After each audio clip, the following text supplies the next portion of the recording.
From the High Definition Production Center of Troy University's Broadcast and Digital Network at Troy, Alabama's International University, this is TrojanVision News.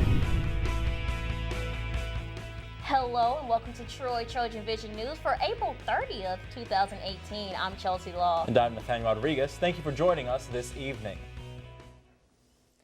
The last weekend in April means a transformation for the square in downtown Troy. The streets became an area for art, entertainment, and fellowship. Shantia Wilson has more from this year's Troy Fest.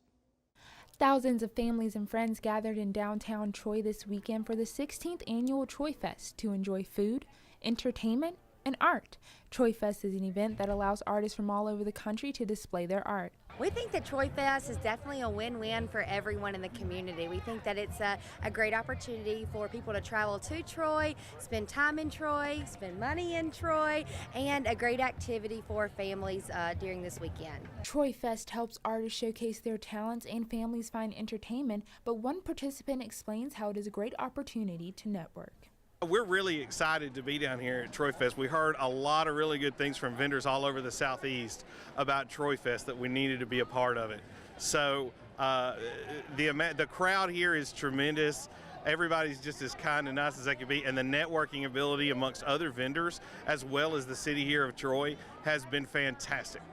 The weekend-long event normally hosts nearly 10,000 people each year. Artists travel from all over the country to participate in Troy Fest. This year we have artists from Illinois, Colorado, Louisiana, Georgia, Alabama, Florida, and these artists get an opportunity to show people in our community and surrounding areas their handcrafted items and their artistic abilities.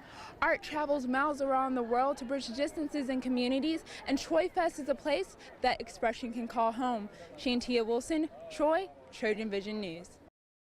Troy Fest is held every year on the last weekend of April. Would your idea of an adventurous dinner include buffalo? What about squirrel? If not, possum's probably not on your list either. However, all these items were on the menu at a cooking competition featuring Alabama wildlife. Madison Neal has the details from our Montgomery News Bureau. The Alabama Wildlife Federation hosted a wild game cook-off.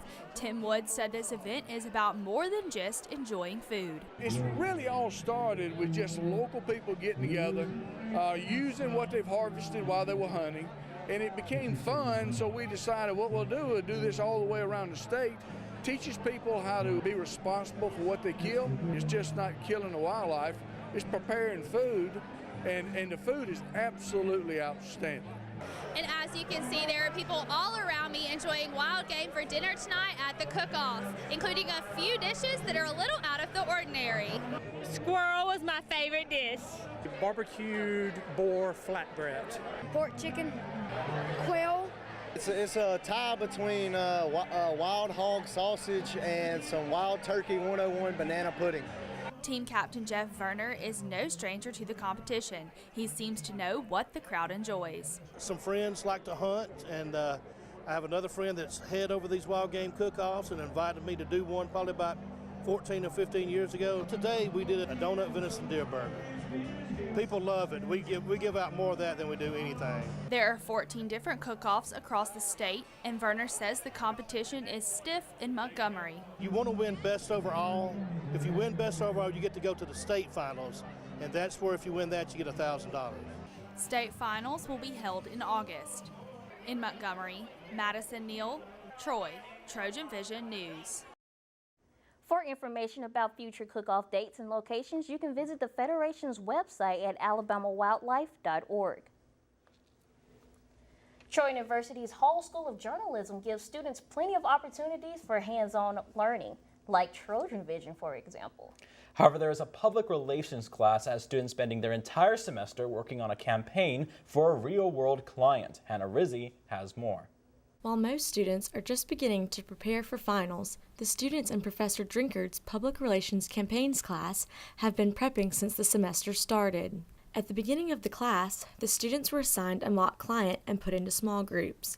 Within these groups, they have worked over the last few months to develop a real public relations campaign for their final project grade.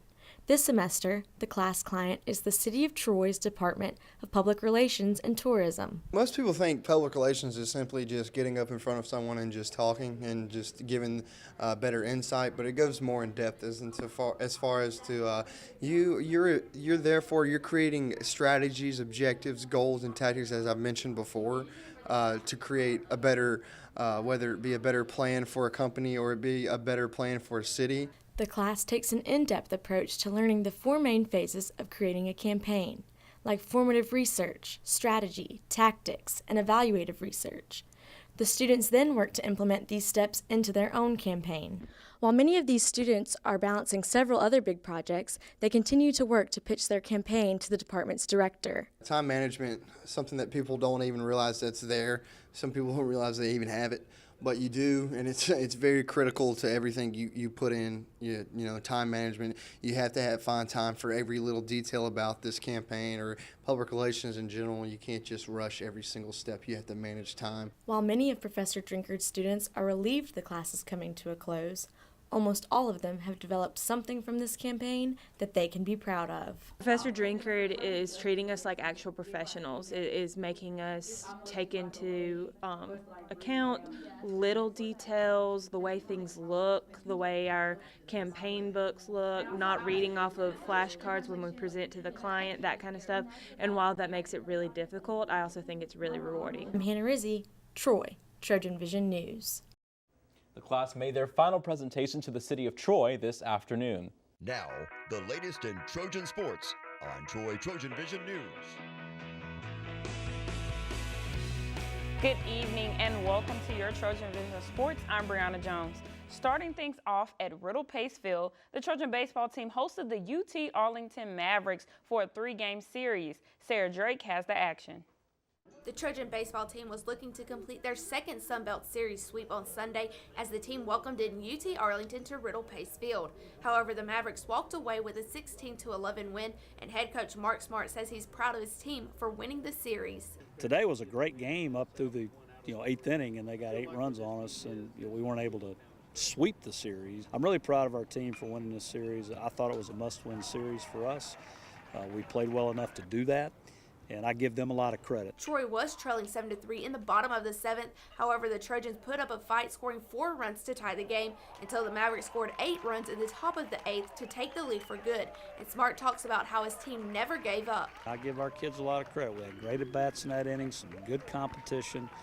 Unfortunately, we couldn't get the next run in to take the lead, which I think might have shifted the momentum completely to our side.